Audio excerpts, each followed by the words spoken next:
Hello बच्चों, कैसे हैं आप लोग। आई थिंक मज़े में होंगे हैं। तो मेरी थोड़ी तबीयत ख़राब चल रही है आजकल हैं। पता नहीं क्या है, पता नहीं क्या हो गया है ना, तो इसलिए वो वीडियो नहीं आ पा रहा है। कोई बात नहीं, इतना तो आप लोग भी समझते हो। फिर भी चलो, मैं कोशिश कर रहा आज कि चलो एक क्लास और बना के दे दूँ आपको। चलो हम पढ़ रहे हैं, बोर मॉडल की बात करते हैं। देखो, बोर मॉडल साहब ने जो अपना मॉडल दिया था, अगर आपको पता हो तो हमने जब शुरुआत की थी तो हमने थॉमसन मॉडल पढ़ा था, फिर रदरफोर्ड मॉडल पढ़ा था।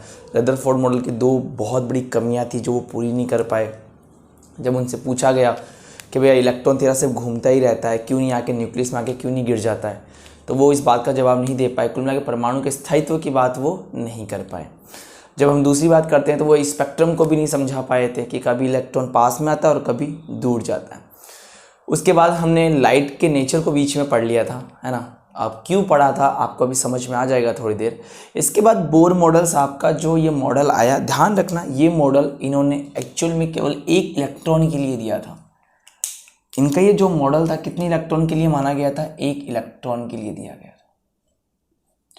ये मॉडल एक इलेक्ट्रॉन के लिए था। तो मेनली जो ये मॉडल पढ़ा जाता है, ये मॉडल पढ़ा जाता है हाइड्रोजन के लिए, या ये मॉडल हम पढ़ सकते हैं लिथियम प्लस के लिए, ठीक है, या लिथियम 2+ के लिए पढ़ सकते हैं। इस मॉडल को हम पढ़ सकते हैं बेरिलियम 3+ के लिए, क्योंकि इन तीनों में क्या है, एक एक इलेक्ट्रॉन है। देखो हाइड्रोजन में भी एक इलेक्ट्रॉन होता है। लिथियम का एटॉमिक नंबर कितना होता है, 3 होता है। 3 में से 2 कम कर दो कितना हो गया, 1 इलेक्ट्रॉन। बेरिलियम का 4 होता है, 4 में से 3 कम तो कितना बच गया, 1 इलेक्ट्रॉन। समझ में आ गई बात। तो ये मेनली बस जिसमें 1 इलेक्ट्रॉन होती है, ये मॉडल उन्हीं पे ही अप्लाई होता है। अब एक्चुअल में इन्होंने तो ऐसा नहीं किया था। इन्होंने तो ये मान लिया था भाई हाइड्रोजन पे कर देता हूँ, बाकी सब पे अप्लाई हो जाएगा। तो ऐसा नहीं था, क्योंकि उसमें 1 इलेक्ट्रॉन था। तो समझ में आ गई बात। तो ये मॉडल जो इन्होंने बनाया था वो केवल 1 इलेक्ट्रॉन के लिए था, ठीक है। लेकिन इनके अकॉर्डिंग जब ये काम कर रहे थे तो इनके अकॉर्डिंग तो सभी पे अप्लाई हो जाना चाहिए था, है ना। लेकिन ऐसा कुछ नहीं हुआ था। तो इसलिए हम अब कह देते हैं कि इनका ये जो मॉडल 1 इलेक्ट्रॉन के लिए तो सही रहता है, लेकिन जैसे ही 1 से 2 इलेक्ट्रॉन हो जाएंगे तो इनका मॉडल पूरी तरह ख़त्म था। समझ में आ गई बात। चलो जी, हम बात कर रहे हैं बोर मॉडल। तो देखो, बोर मॉडल के कुछ अभिग्रहित सिद्धांत पढ़ेंगे हम लोग। अभिग्रहित कुछ पोस्टुलेट पढ़ेंगे, पोस्टुलेट, अभिग्रहित सिद्धांत पढ़ेंगे, अंजप्शन पढ़ेंगे कुछ हम लोग, ठीक है। पॉइंट वाइज पढ़ते चलेंगे इन्होंने क्या क्या बातें बोली थी। समझ में आ गए बच्चों यहाँ तक बात, ठीक है। चलो, तो पहला जो इन्होंने बात बताई थी, इन्होंने क्या बोला था, पहला ये बताया था कि देखो, अब देखो मैं बिल्कुल शॉर्ट में लिखाऊंगा, ठीक है। पहला पॉइंट समझाऊंगा और पहला पॉइंट लिखवा दूंगा। समझ में आ गई बात, ठीक है। चलो देखो, इन्होंने पहली बात क्या बोली थी। इन्होंने बोला था जो इलेक्ट्रॉन होता है वो न्यूक्लियस के चारों ओर रिवॉल्व करता है, उसके चारों ओर घूमता है। समझ में आ गई बात। तो इलेक्ट्रॉन इसके चारों ओर क्या करता है, घूमता है,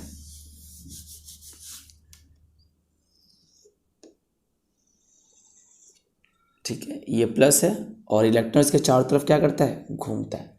समझ में आ गई बात, ठीक है। इसके चारों ओर क्या करता है, रिवॉल्व करता है, रिवॉल्विंग करता है, इसके चारों तरफ घूमता है। पहली बात इन्होंने ये बताई थी कि ये बात तो सबको पता थी, हाँ। लेकिन इन्होंने एक मेन बात क्या बताई कि इलेक्ट्रॉन जहाँ घूम रहा है उसे इन्होंने कक्षा बोला, ऑर्बिट्स बोला, कक्षा या ऑर्बिट बोला।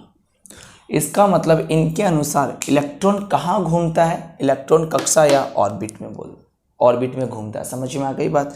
और एक्चुअल में ये जो कक्षा या ऑर्बिट होती है ना, इन्हीं को इन्होंने बोला स्टेशनरी ऑर्बिट, अनुमत ऊर्जा स्तर, अनुमत ऊर्जा कक्षा।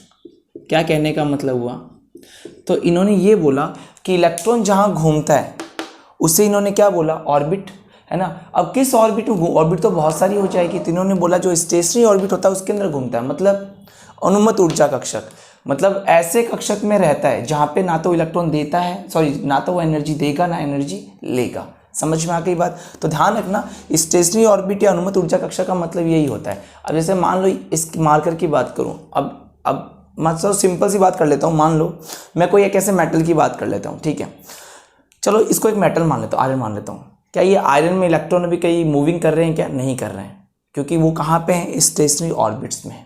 तभी तो ना तो एनर्जी निकालते हैं ना ही एनर्जी अभी ले रहे हैं। समझ में आ गई बात? तो इन्होंने कुल मिला के आप तो इतना ध्यान रखना, इन्होंने बताया कि इलेक्ट्रॉन कहाँ घूमता है? ऑर्बिट्स में घूमता है, कक्षाओं में घूमता है। ठीक है, तो कैसे ऑर्बिट? ऑर्बिट तो बहुत सारी होगी, ये कौन सी ऑर्बिट में घूमेगा? तो इन्होंने बोला स्टेशनरी ऑर्बिट में घूमेगा, अनुमत ऊर्जा कक्षकों में ये घूमता है। समझ में आ गई बात? तो यहाँ से हमारे पास एक बात आई कि ये कक्षा या ऑर्बिट्स की बात कर रहे हैं, ये सेल की बात कर रहे हैं, ये कोश की बात कर रहे हैं। तो यहाँ से हमको पता चला इलेक्ट्रॉन सेल में मूविंग करता है, इलेक्ट्रॉन सेल में होता है। समझ में आई बात? यहाँ तक कैसे रहता है देखो, तो यहाँ से इन्होंने कोश की बात लेके आए, ये शेल की बात लेके आए। दिख रहा है? ठीक है, अब ध्यान से समझना। जैसे मैं एक सिंपल से एग्जांपल दे दूं आपको, मुझे एक बात बताओ, सूरज के चारों ओर बहुत सारे प्लैनेट्स हैं, ठीक है, वो सब अपने अपने ऑर्बिट में क्या लगा रहे हैं? चक्कर लगा रहे हैं। ठीक है, तो पहले से लेके 90 तक सारी क्या है? ये ऑर्बिट है, सारी क्या है? सेल है। तो इन्होंने यही बोला ये सब क्या होती है? सेल होती है। और इन सेलों को इन्होंने नाम दिया, इसको बोला n=1, इसको बोला n=2, इसको बोला n=3, इसको बोला n=4, और इसको इन्होंने नाम भी दिया KLMN।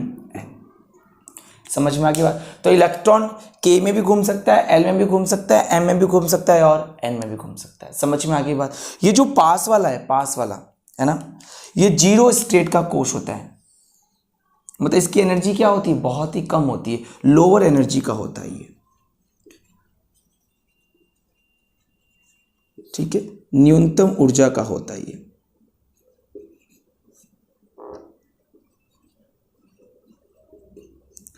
और ये जब जो वाली शेयर होती है बाहर वाली, ये क्या होती है? अधिकतम,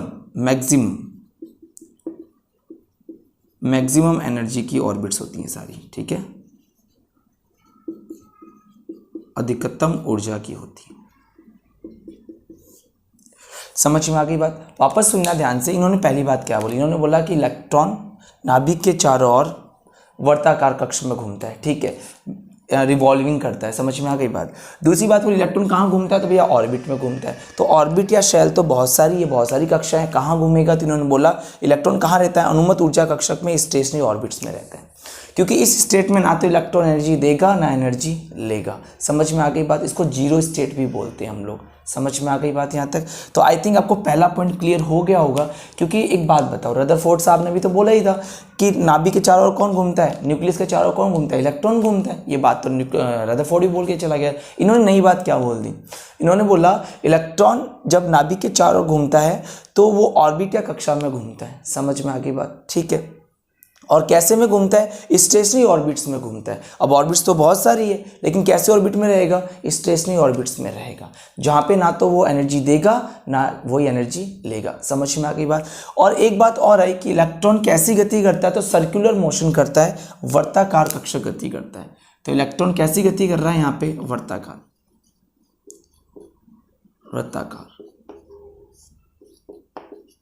सर्कुलेशन।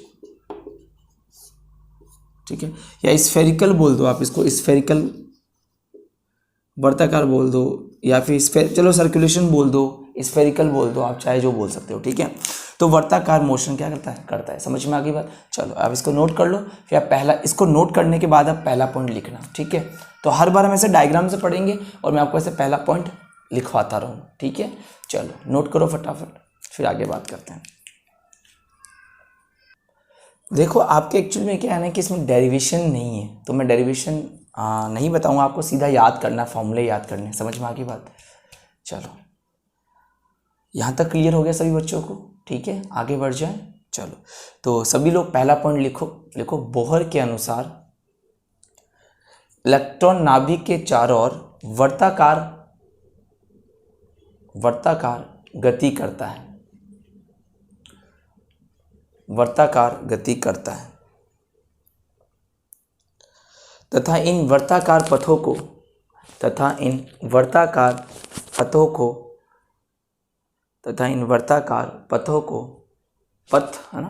को कक्षा या ऑर्बिट कहा गया।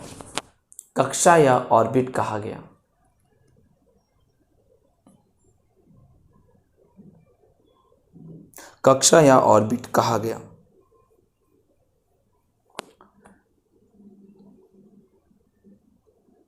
तथा ये ऐसी कक्षा में गति करते हैं जहाँ ये EMR विकिरणों का, EMR समझे, इलेक्ट्रोमैग्नेटिक रेडिएशन, EMR विकिरणों का उत्सर्जन या अवशोषण नहीं करते हैं।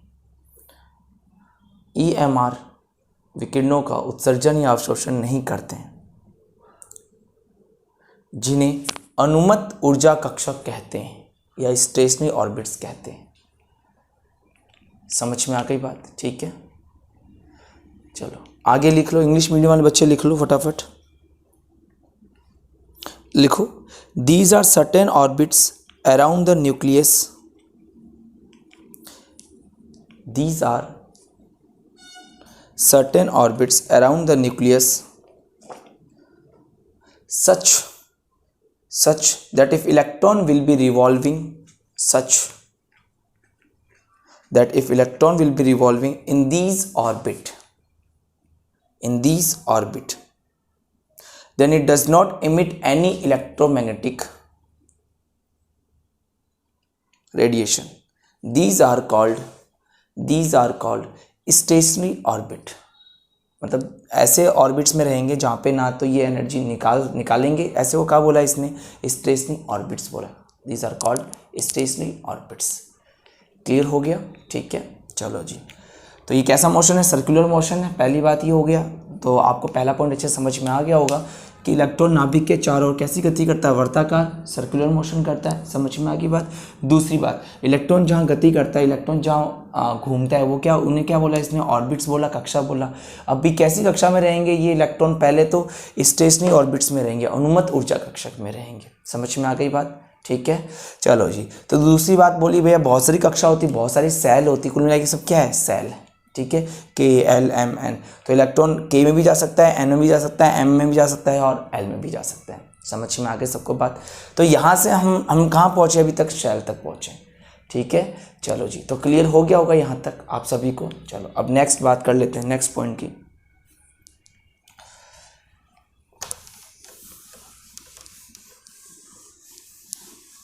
अब ध्यान से समझना।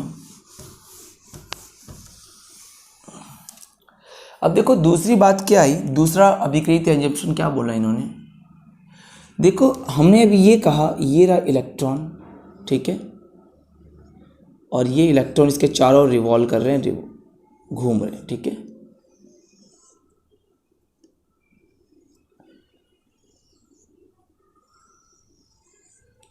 ठीक है जी। और यहाँ पर तो टेढ़ा मेढ़ा पता नहीं क्यों बन रहा है आज।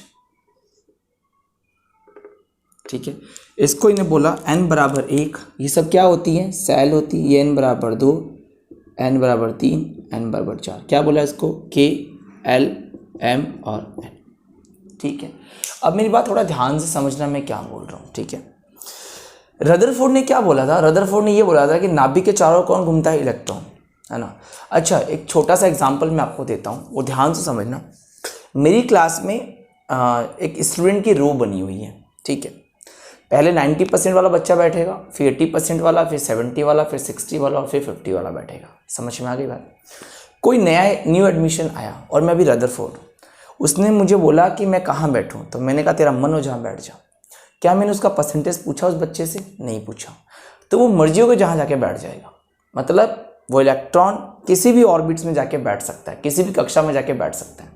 समझ में आ गया? लेकिन अब मैं बोर, वो लड़का आया, नया एडमिशन आया, वो इलेक्ट्रॉन है, तो मैंने उसे बोला कि भाई तेरे परसेंटेज कितने? उसके पास 90 है, तो मैं उसको कहाँ बैठाऊंगा? पहली रो में। उसने बोला मेरे 70 है, मैं उसको कहाँ बैठाऊंगा? सेकंड रो में। उसने बोला सर मेरे 60 है, तो कहाँ बैठाऊंगा? पीछे वाली रो में। समझ में आ गई बात? तो रदरफोर्ड ने क्या बोला कि इलेक्ट्रॉन हर जगह नहीं घूम सकता, इलेक्ट्रॉन हर जगह रिवॉल्व नहीं कर सकता, हर जगह नहीं घूम सकता। उसके लिए उसके कोणीय संवेग का मान, उसके एंगुलर मोमेंटम का मान इतना होना चाहिए उस ऑर्बिट्स के लिए। समझ में आई बात? तो एक बात है यहाँ पे कि भैया क्या इलेक्ट्रॉन किसी भी ऑर्बिट में घूम सकता है कि नहीं? उन्होंने बोला इलेक्ट्रॉन का खुद का एक एंगुलर मोमेंटम होता है, कोणीय संवेग होता है, तो वो उसी ऑर्बिट में जाएगा जिस ऑर्बिट के लिए उसके एंगुलर मोमेंटम उसका पूर्ण गुणज हो, उसका इंटीग्रल हो। ठीक है, तो उसी में जा सकता है वो। तो इन्होंने बोला मान लो इलेक्ट्रॉन का जो कोणीय संवेग या उसका एंगुलर मोमेंटम आया वो आया NH/2 पाई। ठीक है, इसका ये क्या है, एंगुलर मोमेंटम है।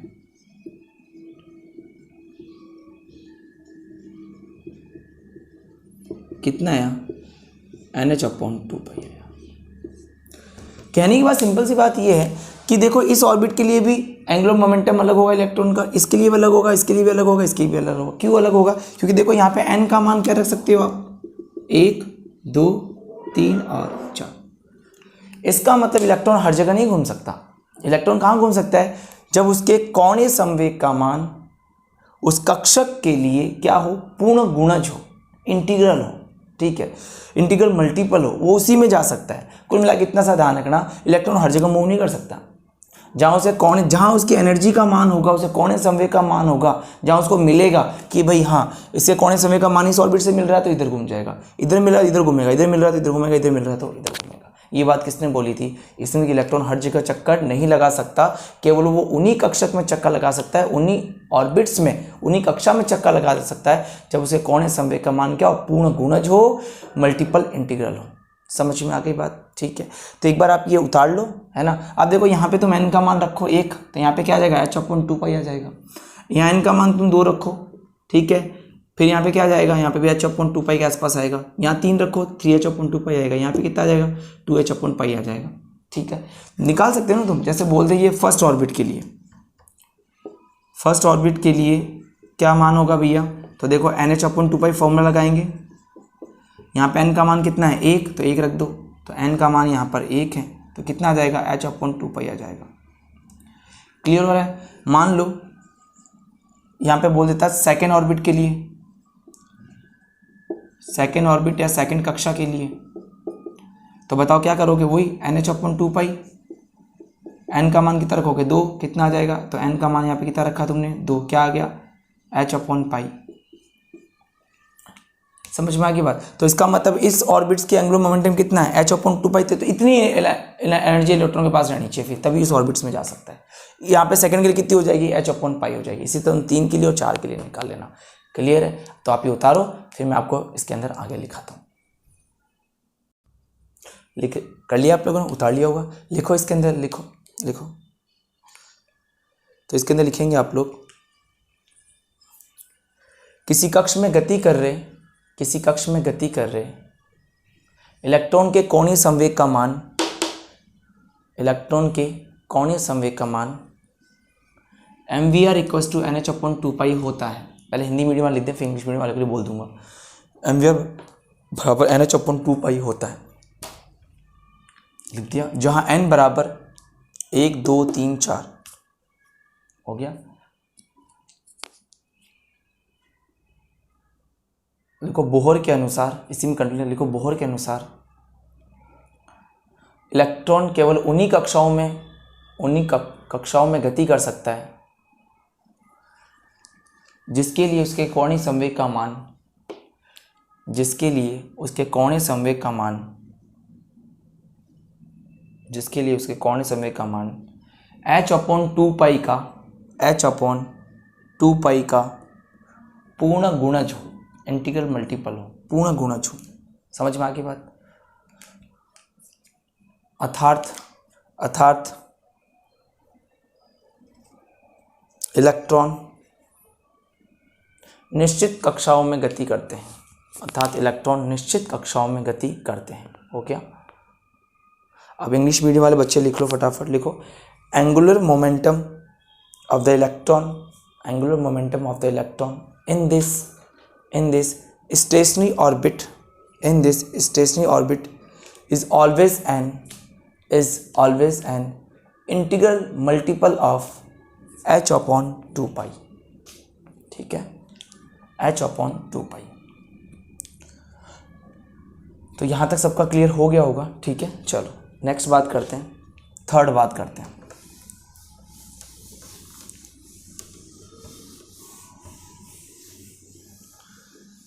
देखो थर्ड बात क्या था, थर्ड बात जब आएगी तब रदरफोर्ड की देखो 2 कमियां थी। याद करो कौन सी कमी थी। पहली कमी क्या थी भाई, पहली कमी ये थी कि भैया तेरा इलेक्ट्रॉन क्यों एनर्जी लूज़ करता हुआ क्यों नहीं आके कहाँ गिर जाता है, न्यूक्लियस में। तो ये बात इसने क्या बोला, ना तो भी इलेक्ट्रॉन एनर्जी देगा ना लेगा। वापस सुनना, इसने पागल बना दिया क्या बोला इसने ये बोल दिया कि जो आपका इलेक्ट्रॉन है ना तो एनर्जी देगा ना एनर्जी लेगा। और दूसरी बात और बोल दी, जितनी देगा ना उतनी वापस ले लेगा। कैसे, ये क्या बात हो गई? मैंने दो बातें बोली, ना तो दे रहा है ना ले रहा है। वो तो कौन सी ऑर्बिट्स हो गई, याद करो, स्टेशनरी ऑर्बिट हो गई, अनुमत ऊर्जा स्तर हो गए। तो एक खुद दिमाग लगाओ, ना तो इलेक्ट्रॉन एनर्जी दे रहा है ना ले रहा है, तो क्या करेगा, रेगुलर घूमेगा। समझ में आ गई बात। और दूसरी बात क्या बात बोली, मान लो 500 किलो जूल एनर्जी ली तो उतनी वापस दे देगा। तो कुल मिला के इसके अंदर एनर्जी का चेंज ही नहीं आया, हीट का चेंज ही नहीं आया। समझ में आ गई बात। तो इसके आधार पे इसकी बात को मान लिया गया कि हाँ भाई ये बात सही बोल रहा है कि ना तो एनर्जी दे रहा है ना ये ले रहा है, और जितनी दे रहा है उतनी ले रहा है। बात ये की है भाई, जैसे मान लो मैंने तुम्हें 500 रुपये नहीं दिए, ना दिए ना लिए, बताओ मेरे पास कितना बचा, 0। अब मैंने क्या किया, तुम्हें 500 रुपये दिए और तूने मुझे 500 वापस दे दिया, अभी कितना बैलेंस बचा, 0। दोनों कंडीशन बैलेंस कितना है, 0। तो इलेक्ट्रॉन अपनी एनर्जी लूज ही नहीं करता है, वो सिर्फ घूमता रहेगा। समझ में आ गई बात। तीसरी बात याद करो, वहाँ पे क्या बताया था उसने, रदरफोर्ड ने वो नहीं समझा भाई इलेक्ट्रॉन कोई पास आता है कभी दूर जाता है, ऐसा क्यों होता है, ये बात इसने समझा दी। इसने क्या बोला, देखो ध्यान समझना, इसने बोला जो इलेक्ट्रॉन है वो दो जगह रहता है, एक होता है लोअर स्टेट में और एक होता है हायर स्टेट। ठीक है, तो इलेक्ट्रॉन दो जगह रहता है, एक तो लोअर में भी रह सकता है और हायर में भी हो सकता है। तो लोअर स्टेट और हायर स्टेट, या तो इसको लोअर ऑर्बिट भी बोल सकते हैं हम लोग, और इसको हायर ऑर्बिट, इसको एक्साइटेड स्टेट भी बोला जाता है, ध्यान रखना। इसको जीरो स्टेट भी बोलते हैं। कुल मिला के इसको बोलेंगे न्यूनतम ऊर्जा स्तर,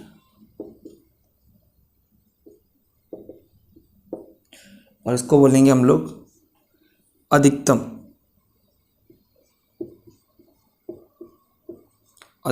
ऊर्जा स्तर, या इसको बोल सकते हैं उत्तेजित अवस्था या उत्तेजित ऊर्जा स्तर। ठीक है, तो कुल मिला के इलेक्ट्रॉन दो जगह घूम सकता है, लोअर में भी रह सकता है और हायर में भी हो सकता है। कैसे, अभी समझाता हूं, आप ये नोट कर लो एक बार। ठीक है, तो ये थर्ड एजम्पशन है इसका, है ना। 5-6 एजम्पशन इसके वो पढ़ेंगे हम लोग। चलो, हो गया नोट यहाँ तक, क्लियर सबका यहाँ तक। ठीक है,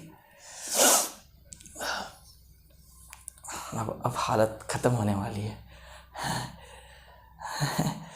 फिर भी तुम्हें पढ़ाना पड़ रहा है, तुम्हें दया नहीं आती ना मेरे पे कि हमें सर पढ़ाओ पहले। आप तो बीमार हो, कोई बात नहीं, हमें तो रोज़ का वीडियो मिल जाना चाहिए, है। चलो कोई दिक्कत नहीं है, ये भी सही है आप लोग के लिए, ये भी सही। चलो क्लियर हो गया यहाँ तक, है अब ख़त्म होने वाली हालात। चलो देखो आगे देखो, तो कुल मिला के अब तक हम ये पहुँचे थे, पहली बात तो हमने ये पढ़ा था कि ये पॉजिटिव है और इसके आसपास क्या है, ये सब ऑर्बिट्स हैं जिन्हें कक्षा बोला इसने, और जहाँ इलेक्ट्रॉन रहता है उसको इसने स्टेशनरी ऑर्बिट्स बोल दिया। ठीक है, ये गोले भी पता नहीं आज कैसे बन रहे हैं, मुझे समझ नहीं आ रहा है। चलो अब जैसे ही बन रहे हैं लो अब तुम।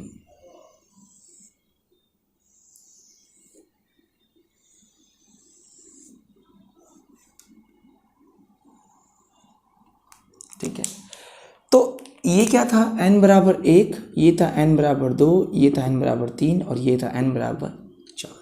समझ में आ गई बात। इसको इसने बोला था k, l, m और ये n। इसको इसने क्या बोला था, ऑर्बिट बोला था। और जहाँ इलेक्ट्रॉन रेगुलर मूविंग कर रहा है, रिवॉल्विंग कर रहा है, घूम रहा है, उसको इसने क्या बोला था, स्टेशनरी ऑर्बिट्स बोला था, अनुमत ऊर्जा स्तर बोला था। समझ में आ गई बात। अब मैं ये मान लेता हूँ ये जो स्टेट है, ये पास वाली, ये है लोअर स्टेट, और ये दूर वाली कौन सी है, हायर स्टेट। हिंदी मीडियम वाले समझ पा रहे होंगे ना अब तो, है ना। न्यूनतम ऊर्जा स्तर है और ये हायर ऊर्जा स्तर है, हायर स्टेट है और ये लोअर है। न्यूनतम अवस्था है और वो अधिकतम अवस्था है। समझ में आ गई बात। अब देखो ये रहा इलेक्ट्रॉन यहाँ, है ना। अब देखो हो क्या रहा है, अब ध्यान से समझना मेरी बात को, ठीक है। मैं तो डायग्राम को थोड़ा सा बदल रहा हूँ। मान लो इलेक्ट्रॉन यहाँ था, ठीक है। बीच वाली स्टेट मैंने नहीं बनाई अभी, ठीक है बच्चों। ये वाली चलो बना ही देता हूँ, तुम बोलोगे सर ये नहीं बनाई आपने।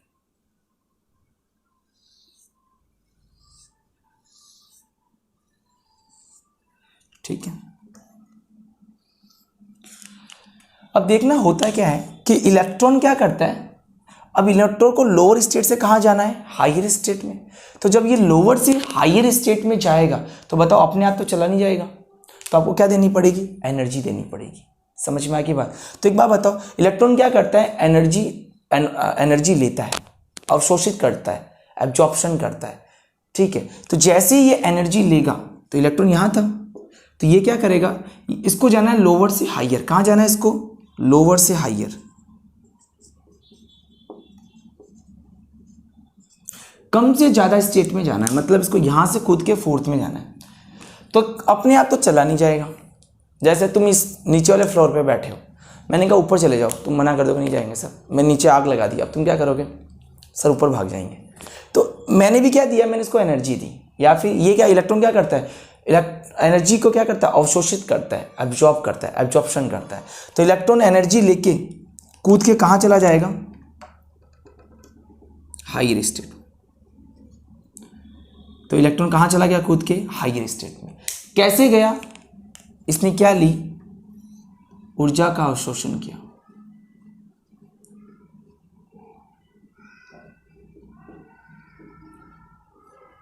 Absorption of energy.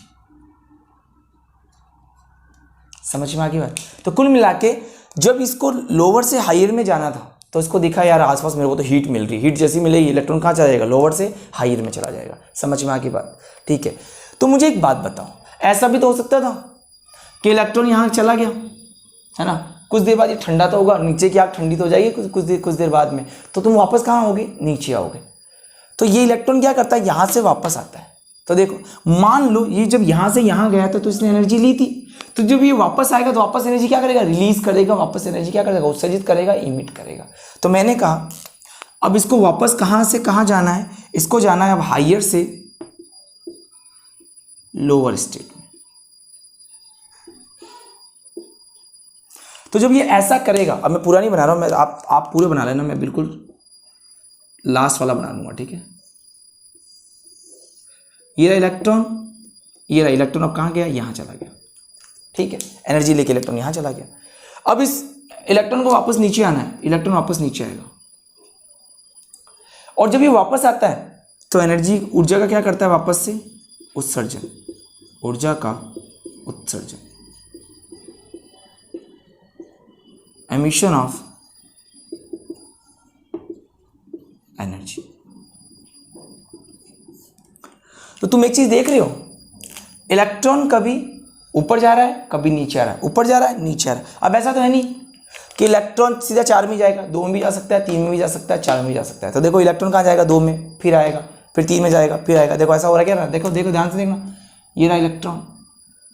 अब देखो ये जल्दी समझाने के लिए बता रहा हूँ, ये रहा इलेक्ट्रॉन, ऊपर गया नीचे आया, ऊपर गया नीचे आया, ऊपर आया नीचे आया, ऊपर आया नीचे आया। क्या स्पेक्ट्रम की व्याख्या कर दी, क्या स्पेक्ट्रम इसने बता दिया कि इलेक्ट्रॉन स्पेक्ट्रम क्यों देता है, क्योंकि इलेक्ट्रॉन लोअर स्टेट से हायर स्टेट में जाता है और हायर से लोअर में आता है। न्यूनतम ऊर्जा स्तर से उच्चतम ऊर्जा स्तर में जाता है, उच्चतम ऊर्जा स्तर से न्यूनतम ऊर्जा स्तर में आता है। क्या मेरी बात क्लियर हो गई। तो ये कौन सी अवस्था है, निम्नतम ऊर्जा स्तर। ये कौन सी है, उच्चतम ऊर्जा स्तर। तो इलेक्ट्रॉन कहाँ गया, ऊपर चला गया, उत्तेजित हो गया, समझ में आ गया, एक्साइटेड हो गया। क्या याद था, सबको क्लियर हो गया। तो कुल मिला के इलेक्ट्रॉन 2 जगह घूम सकता है, लोअर में भी और हायर में भी। जब उसको लोअर से हायर में जाना पड़ेगा, मान लो यहाँ से उसको ऊपर जाना पड़ेगा, तो उसको एनर्जी लेनी पड़ेगी, और जब वापस आएगा तो वापस अपनी एनर्जी दे देगा। तो ले रहा है, दे रहा है, ले रहा है, दे रहा है। तो ये सब क्या है, स्पेक्ट्रम बन गए। तो उसने रदरफोर्ड की दूसरी कमी को भी पूरा कर दिया। क्या मेरी बात सबको क्लियर हो गई यहाँ तक, मैं क्या कहना चाह रहा हूँ, ठीक है। चलो तो आप इस डायग्राम को नोट कर लो, फिर हम लोग लिख देते हैं, ठीक है। चलो समझ में आ गया ना, बस सिंपल सा है। इलेक्ट्रॉन पहले लोअर में था, हायर में गया, इसको करने के लिए ऊर्जा का अवशोषण करना पड़ेगा इसको, ठीक है। एब्जॉर्प्शन ऑफ एनर्जी, जब ये हायर से लोअर में आएगा फिर से ऊर्जा का क्या करेगा, उत्सर्जन करेगा। ये तीसरा इसका एब्जॉर्प्शन था। तो इसके एब्जॉर्प्शन याद रखना।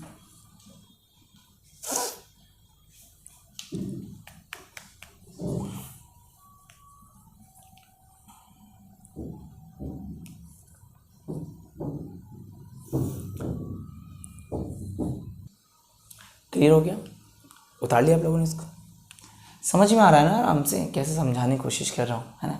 पहला क्या था कि इलेक्ट्रॉन नाभिक के चारों ओर वर्ताकार कक्षक में सर्कुलर मोशन में या स्फेरिकल मोशन में चक्कर लगाते हैं। दूसरी बात, इलेक्ट्रॉन कहाँ रहते हैं, तो ऑर्बिट्स में रहते हैं। ऑर्बिट्स में भी कैसे ऑर्बिट्स में रहेंगे, स्टेशनरी ऑर्बिट्स में रहेंगे, जहाँ वो रेडिएशन को ना दे सकते हैं ना ले सकते हैं, पहली बात। दूसरी बात क्या बताई मैंने, क्या इलेक्ट्रॉन हर जगह रह लेगा, हर जगह घूम लेगा क्या, नहीं। उसके लिए उसके एंगुलर मोमेंटम का वैल्यू इतना होना चाहिए, NH/2π होना चाहिए, उसका पूर्ण गुणज होना चाहिए, इंटीग्रल मल्टीप्लस होना चाहिए। समझ में आ गई बच्चों बात, ठीक है। चलो,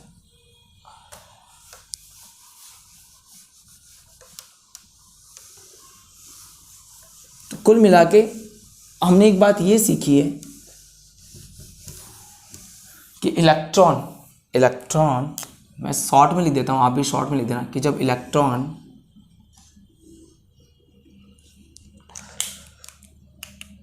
लोअर ऑर्बिट से, लोअर एनर्जी ऑर्बिट से, पहला क्या है, लोअर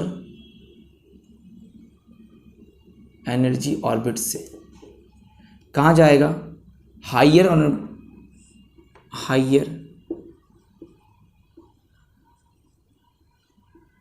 एनर्जी ऑर्बिट्स में जाएगा, ठीक है।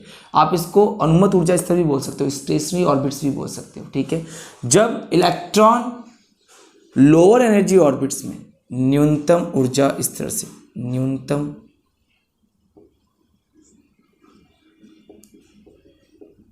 ऊर्जा स्तर से अधिकतम ऊर्जा स्तर में जाता है,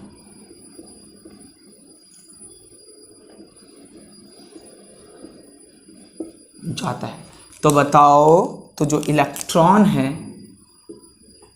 वो क्या करता है, एब्जॉर्प्शन ऑफ एनर्जी,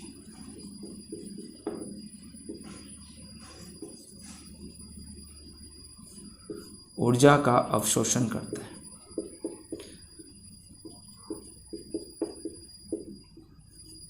ठीक है। इसका इधर क्या लिख दोगे, हायर एनर्जी ऑर्बिट्स, तो मैं शॉर्ट में लिख देता हूँ, ठीक है। हायर एनर्जी से कहाँ जाएगा, ये लोअर एनर्जी में, ठीक है। तो बताओ यहाँ पे इलेक्ट्रॉन क्या करेगा, एमिशन ऑफ एनर्जी, ठीक है, ऊर्जा का उत्सर्जन करेगा।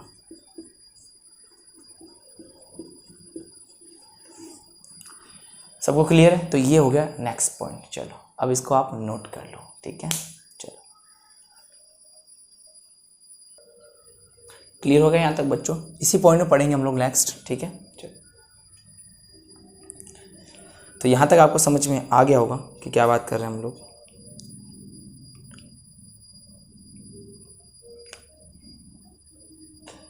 बढ़ जाऊँ आगे, कर लोगे, ठीक है। चलो, अब देखो यहाँ बात क्या आई, बात ये आई कि हम ये बोल रहे हैं, इसी में लिखना है अपने को ये। अब मैं किसी दो स्टेट को ले लेता हूँ, ठीक है। एक इसको ले लेता हूँ और एक इसको ले लेता हूँ, एक लोअर को ले लेता हूँ, एक हायर को ले लेता हूँ, ठीक है। ये कौन सी है, लोअर, और ये कौन सी है, हायर। ये उच्चतम और ये कैसी है, न्यूनतम, ठीक है। तो मैंने क्या बोला, इलेक्ट्रॉन यहां पर है, ठीक है। या तो ये लोअर से कहां जाएगा, हायर में जाएगा, तो ऊर्जा का क्या करेगा, ये अवशोषण करेगा। ये सब मैंने पहले लिखवा दिया है, एब्जॉर्प्शन करेगा, एब्जॉर्प्शन ऑफ एनर्जी,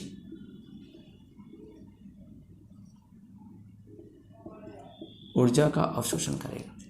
और जब ये हायर से लोअर में जाएगा, मतलब यहाँ से जब यहाँ जाएगा वापस से, ये क्या करेगा, ऊर्जा का उत्सर्जन करेगा।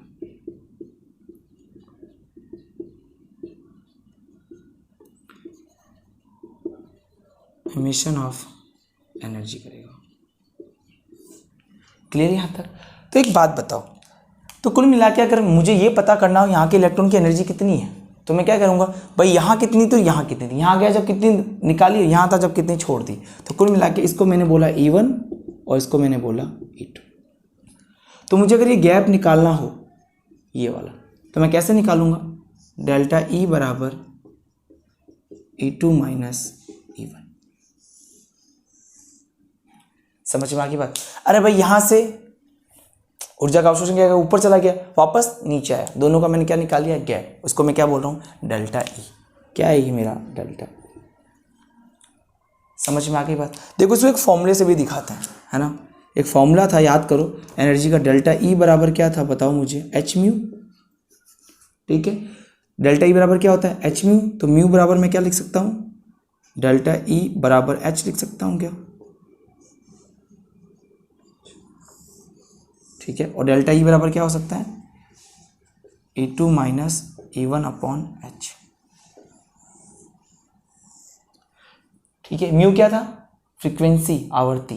ठीक है, चलो नोट करो इसको फटाफट, यहाँ तक क्लियर है। अब देखो ये म्यू आया, ये म्यू किसका है, बोहर की है, बोहर का मॉडल था। तो इसको बोला गया यहाँ पे, इस रूल को बोला गया, ये इसको आप 4th नंबर लगा के लिख देना। ठीक है, यहाँ से तो इन्होंने, अब ये कब है, दो ऑर्बिट्स की बीच का गैप है, या तो इलेक्ट्रॉन क्या करेगा, एनर्जी निकालेगा या लेगा।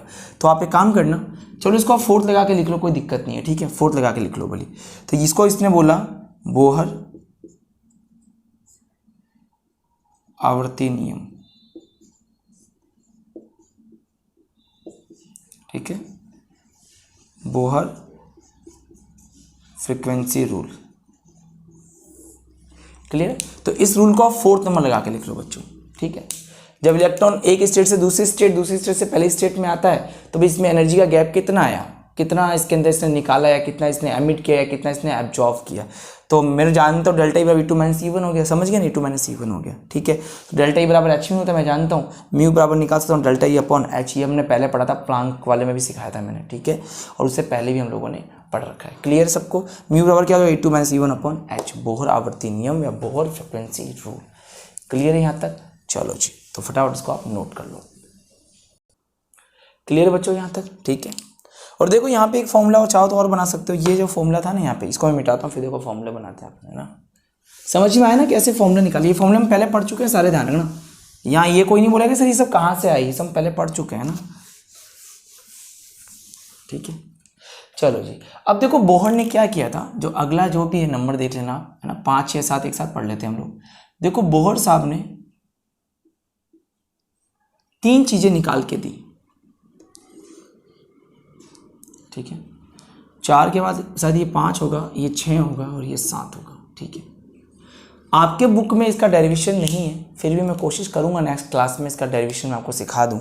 ठीक है, कैसे क्या आया, है ना। देखो यहाँ पे समझो ध्यान से, इन्होंने बोहर त्रिज्या निकाली, बोहर ऑर्बिट्स की, जो ऑर्बिट्स की रेडियस थी, देखो इन्होंने क्या किया, देखो समझा देता हूँ मैं आपको। ये प्लस है और ये क्या है, इलेक्ट्रॉन। ठीक है, इन्होंने क्या किया, न्यूक्लियस से लेके इलेक्ट्रॉन के बीच की डिस्टेंस कितनी है, उसको क्या बोला, रेडियस बोला। यहाँ से कितनी वेलोसिटी से, कितने वेग से घूम रहा है वो दिखा दिया, और इस इलेक्ट्रॉन की एनर्जी कितनी है इन्होंने ये निकाल दिया। तो इन्होंने 3 चीज़ें निकाली भाई, न्यूक्लियस से इलेक्ट्रॉन कितनी दूरी पे है उसको इन्होंने रेडियस बोला, तो इसको बोला बोहर त्रिज्या। क्या बोला गया इसको, बोहर त्रिज्या।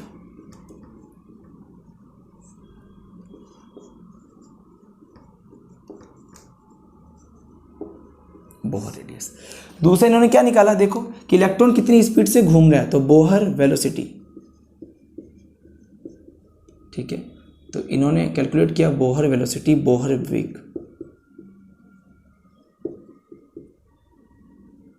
बोहर वेलोसिटी, ऐसा लगा देना इसको। ठीक है, बोहर, और इन्होंने क्या निकाला, बोहर ऊर्जा।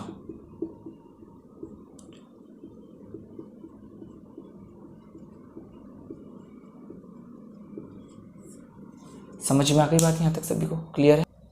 क्लियर है यहाँ तक बच्चों? ठीक है, चलो। तो देखो इन्होंने क्या निकाला, बोहर रेडियस, बोहर वेग, सही से लिख देता हूँ मैं, वेलोसिटी, बोहर वेग और इन्होंने बोहर ऊर्जा निकाली। समझ में आ गई सभी बच्चों को बात यहाँ तक, ठीक है। अब इन्होंने कैसे कैलकुलेट किया था, तो देखो इन्होंने इसका वैल्यू बोहर रेडियस निकाला था R बराबर 0.529 इंटू n² एंगस्ट्रॉम। यहाँ पर n क्या था, ऑर्बिट 1 2 3 4, और यहाँ पे z क्या है, एटॉमिक नंबर, परमाणु क्रमांक। इन सब के न्यूमेरिकल करेंगे अपन। भाई इससे क्या क्या पता लगा सकते हो, इससे आप ये पता लगा सकते हो कि ये जो इलेक्ट्रॉन यहाँ घूम रहा है, वो मान लो मैं न्यूक्लियस हूँ, इलेक्ट्रॉन कितनी डिस्टेंस में घूम रहा है, तो मुझे पता लग रहा है इलेक्ट्रॉन कहाँ पर है, तो मैं इसका ये फॉर्मूला लगाऊंगा, यहाँ पे n का मान रखूंगा, यहाँ पे z का मान रख दूंगा, और मुझे पता चल जाएगा कि न्यूक्लियस इलेक्ट्रॉन कितनी डिस्टेंस पे है, उसकी रेडियस कितनी है। समझ में आ गई बात। वेलोसिटी इन्होंने इतनी निकाली थी 2.18 इंटू 10⁶, ठीक है, z/n मीटर पर सेकेंड में, ठीक है। और जिन्होंने एनर्जी कैलकुलेट की थी वो इतनी कैलकुलेट की थी -13.6 z²/n² इलेक्ट्रॉन वोल्ट। क्लियर है। तो ये सारी एनर्जी जो मैंने लिखी है यहाँ पे, ये आपको अच्छे से याद होनी चाहिए, इनको याद तक रखना, क्योंकि आपके डेरिवेशन नहीं दे रखा है एनसीईआरटी के बुक में। ये सब कैसे निकाले गए ये नहीं कि, लेकिन हमने जब पुरानी बुक्स में पढ़े थे, तो बाकायदा इन सब का डेरिवेशन था। तो आपके नहीं है तो डेरिवेशन छोड़ो, जाने दो।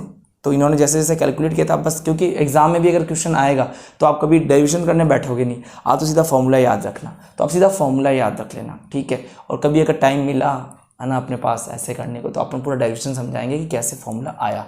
पर अभी आपको केवल फॉर्मूला याद करना, क्योंकि जेई नीट में भी अगर क्वेश्चन कोई आता भी है तो फॉर्मूले रिलेटेड ही क्वेश्चन आता है। समझ में आ गई बात। ये समझ में आ गया ना क्या निकाला गया भाई, न्यूक्लियस इलेक्ट्रॉन कितनी डिस्टेंस पे, उसको आर बोला, रेडियस निकाल लिया। केस में आप एन और जेड का मान निकालो, आपको पता चल जाएगा इलेक्ट्रॉन न्यूक्लियस से कितनी डिस्टेंस पे। फिर इन्होंने क्या निकाला, इसकी वेलोसिटी, बोहर वेग निकाला, बोहर वेलोसिटी निकाली। बोहर वेलोसिटी मतलब इलेक्ट्रॉन कितने स्पीड से घूम रहे हैं। तो आप ये फॉर्मूले में जेड और एन का मान है, तो जेड समझ गए, एटॉमिक नंबर, एन मतलब ऑर्बिट्स। बोहर ऊर्जा, बोहर एनर्जी में क्या करोगे, अब मतलब मान लो इस इलेक्ट्रॉन जहाँ n1 है, मान लो यहाँ इस सेल की एनर्जी कितनी है, तो इस सेल की एनर्जी निकालने के लिए आप ये फॉर्मूला लगा दो। इसमें हम बहुत सारे न्यूमेरिकल सॉल्व करेंगे, तब आपको और अच्छे समझ में आ जाएगा कि कैसे हमने किया। तो यहाँ तक आई थिंक आपको समझ में आ गया होगा। एक बार इसको उतार लो, एक बार मैं आपको पूरा मेमोराइज करवा देता हूँ आखिर इसमें इसका मॉडल था क्या, ठीक है। चलो लास्ट में चार्ट की बात करते हैं, तो चार्ट की बात करेंगे, ठीक है। ज़्यादा हो गया आज, है ना। और अगर कल क्लास नहीं आए तो कोई बात नहीं, है ना, समझ जाना। सर के आज हालत ख़राब है कि सर तो खुश दिखाई दे रहे हैं। नहीं भाई, मैं खुश ही रहता हूँ, पता नहीं चलता सही है या ख़राब है। क्लियर है यहाँ तक। चलो, तो ये आपको तीनों याद रखने हैं, रट्टा मार के रखना। ये निकाले जाते हैं धारणा, इनका डेरिवेशन, अपना डेरिवेशन होता है इनका, कि ये आर कैसे आया, ये वी कैसे निकाला हो। लेकिन आपके सिलेबस में नहीं है, एनसीईआरटी में नहीं लिखा हुआ है, डेरिवेशन नहीं है, तो मैं नहीं करवा रहा हूँ, ठीक है। चलो हो गया होगा यहाँ तक।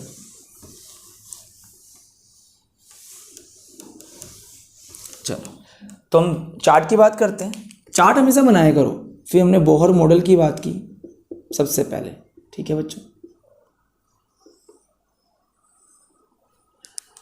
ठीक है। बोहर मॉडल की बात की हमने।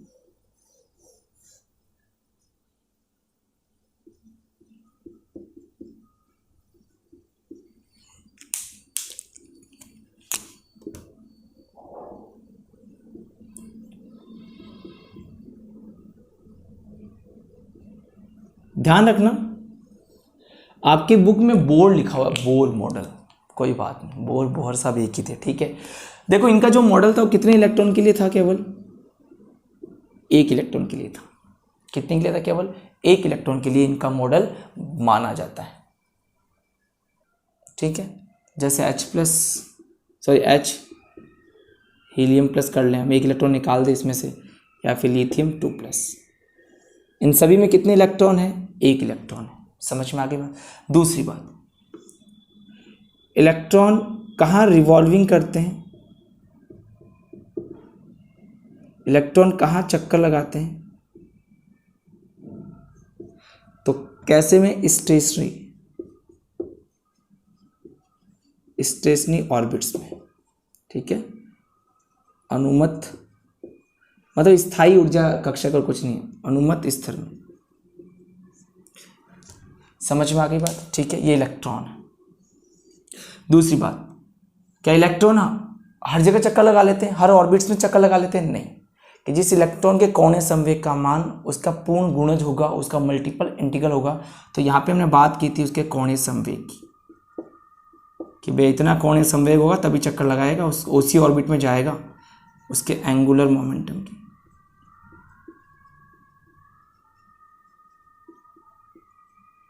मोमेंटम होता है P = mv। ठीक है, तो कुल मिला के mvr बराबर NH/2π लिखा था हमने।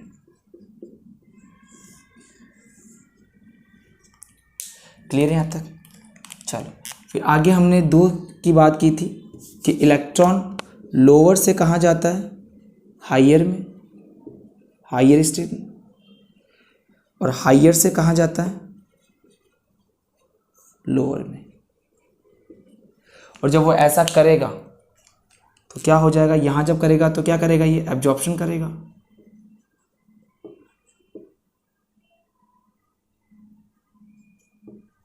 एब्जॉर्प्शन करेगा, ठीक है। यहाँ क्या करेगा? ये एमिशन या उत्सर्जन करेगा। किसका करेगा? तुम्हारा या ऊर्जा का? ऊर्जा का। क्लियर? तो यहाँ करेगा ये एब्जॉर्प्शन। क्या करेगा? ये अवशोषण करेगा। किसका? ऊर्जा का। ठीक है, फिर हमने क्या बात करी आगे? हमने बात की करी आगे ये करी कि अगर ये मान लो दो ऑर्बिटल में जा रहा है तो उसके लिए क्या है? 2 ऑर्बिटल में जो ऊर्जा निकालेगा या लेगा उसके लिए डेल्टा ई वैल्यू कितना क्या रखा था हमने? E2 - E1। ठीक है, फिर हम यहाँ पे एक फॉर्मूला जानते हैं कि डेल्टा ई बराबर क्या होता है? h mu. और म्यू बराबर क्या होता है? देखो, म्यू बराबर होता है c/λ। तो यहाँ पे फॉर्मूला क्या बना सकते हैं? डेल्टा ई बराबर hc/λ। क्लियर? यहाँ पे एक फॉर्मूला और बनाया था यहाँ पे हमने। क्या फॉर्मूला बनाया था? म्यू को इधर रखा था और डेल्टा ई बराबर h रखा था। इसको क्या बोला था हमने? Bohr frequency. ठीक है, बोहर आवर्ती।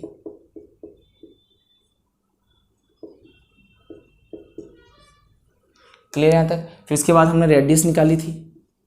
रेडियस कितनी निकाली थी बताओ? 0.529 n² एंगस्ट्रॉम। ठीक है, ये किस में थी? क्लियर है यहाँ तक सभी को? ठीक है, ध्यान रखना। चलो जी, फिर इसके बाद हमने क्या निकाला था? इसकी v निकाला था, वेग निकाला था, वेलोसिटी निकाला था। ये क्या है? इसकी r रेडियस, v क्या है? वेलोसिटी। कितनी निकाली थी हमने वेलोसिटी या वेग? तो ये निकाला था 2.18, 10⁻6 निकाला था क्या आप लोगों ने? हाँ, 10⁻6 निकाला होगा। Z/n मीटर/सेकेंड। ठीक है, और लास्ट में आपने इसकी क्या निकाली थी? एनर्जी निकाली थी। क्लियर है? तो इसकी एनर्जी और ऊर्जा आपने कितनी निकाली थी? -13.6 Z²/n²। किसमें? इलेक्ट्रॉन वोल्ट में। क्लियर है यहाँ तक सभी को? इलेक्ट्रॉन वोल्ट में निकाला था।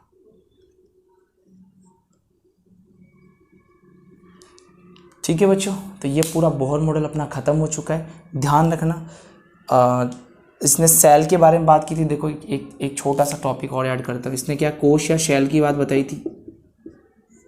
कोश या शेल, वही ऑर्बिट। एन का मान कितना था? 1 2 3 4। याद करो, के, एल, एम और ये एन।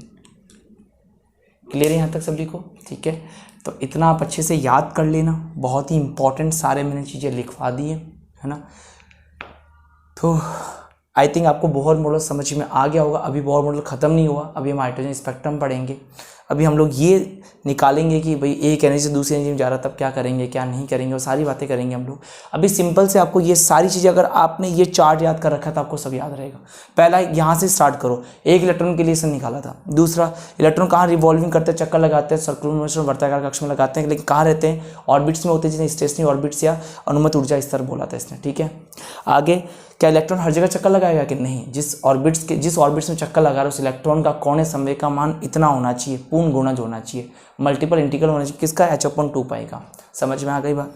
उसके बाद में इसने बोला था इलेक्ट्रॉन जब लोअर से हायर में जाता है और हायर से जब लोअर में आता है, जब निम्न से उच्च में जाएगा और उच्च से निम्न में आएगा तो क्या होगा, तो निम्न से उच्च तो अवशोषण करेगा, एब्जॉर्प्शन करेगा, और जब ये हायर से लोअर में जाएगा तो उत्सर्जन करेगा ऊर्जा का, एनर्जी का, ठीक है, उत्सर्जन ऊर्जा का, ठीक है। और यहाँ पे इसमें मैंने अभी बताया ही था, जब लोअर से हायर, हायर से लोअर में आएगा तो ऊर्जा क्या, तो उत्सर्जन करेगा या अवशोषण करेगा, एब्जॉर्प्शन करेगा या एब्जॉर्प्शन करेगा, तो E2 डेल्टा E बराबर E2 minus E1। Delta E हम जानते हैं H क्या होता है, एच म्यू होता है। एच म्यू बराबर क्या होता है, C/λ। ये मैंने आपको पहले EMR रेडिएशन में पढ़ाया था, उसके अंदर सब सारे फॉर्मूले आपको मैंने पढ़ा रखे हैं, ठीक है। देखो आपको मिला के एक फॉर्मूला याद रखो जो हर वक्त यही काम आएगा। देखो मैं आपको यहाँ लिख देता हूँ, देखो हमेशा याद रखना इस फॉर्मूले को, ठीक है। देखो डेल्टा E बराबर होता है एच म्यू, म्यू बराबर होता है HC/λ, और 1/λ जो होता है ना, ये फॉर्मूला आपको हमेशा याद रखना है। देखो यही फॉर्मूला हमेशा काम आएगा, डेल्टा E बराबर एच म्यू बराबर HC/λ, और 1/λ क्या था बताओ मुझे, म्यू बार। क्लियर है यहाँ तक, ठीक है, ये ध्यान रखो, ठीक है। और आप ये भी जानते हो, अगर आप म्यू बराबर जानते हो तो C/λ होता है, ये भी हम लोग पढ़ चुके हैं, क्लियर है। तो आप ये फॉर्मूले याद रखना, ये हमने पहले पढ़ रखे हैं, ये फॉर्मूला याद रखो, बस ये वाला हो जाएगा सारा। सभी को क्लियर है बच्चों को? तो देखो आराम से पढ़ लेना आप लोग, ठीक है। और शायद अगर आपको 2 दिन भी लग जाए कोई बात नहीं, अगर नेक्स्ट वीडियो नहीं आ पाता तो सोच लेना सर की हालात ख़राब हैं इसलिए सर ने नया वीडियो नहीं बनाया है, ठीक है बच्चों। आई थिंक इतना तो आप समझते होंगे, है ना, सर की भी फिक्र करते होंगे।